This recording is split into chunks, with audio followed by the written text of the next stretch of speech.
नाशिक शहरात बेकायदेशीररित्या नायलॉन मांजा विक्री करणाऱ्या विक्रेत्यांवर कारवाई।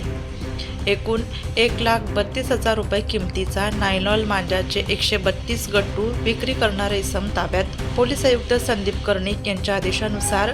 पोलीस अंमलदार मुक्तार शेख यांना गुप्त बातमीदार यांच्या मार्फत बातमी मिळाली की औरंगाबाद रोड बाबूलाल नर्सरीच्या शेजारी हनुमान मंदिर जवळ मोकळ्या जागेत एक इसम बंदी असलेला नायलॉन मांजा विक्री करण्यासाठी येणार आहे, अशी खात्रीशीर बातमी मिळाल्याने सदरचे वरिष्ठ पोलीस निरीक्षक मधुकर कड यांना कळवून त्यांच्या मार्गदर्शनाखाली गुन्हे शाखा युनिट क्रमांक 1च्या स्टाफने सहाय्यक पोलीस निरीक्षक हेमंत तोडकर, पोलीस उपनिरीक्षक चेतन श्रीवंत,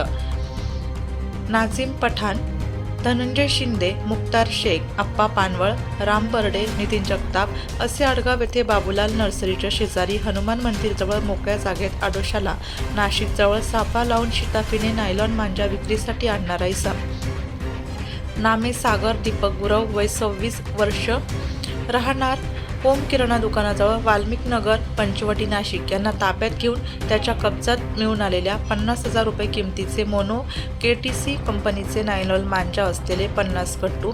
55,000 रुपये किमतीचे मोना फायटर कंपनीचे नायलॉन मांजा असलेले 55 गट्टू व 27,000 रुपये किमतीचे मोनोफिल्ड कंपनीचे नायलॉन मांजा असलेले 27 गट्टू असा एकूण 1,32,000 रुपये किमतीचे एकूण 132 नायलॉन मांजा गट्टू हस्तगत करण्यात आले।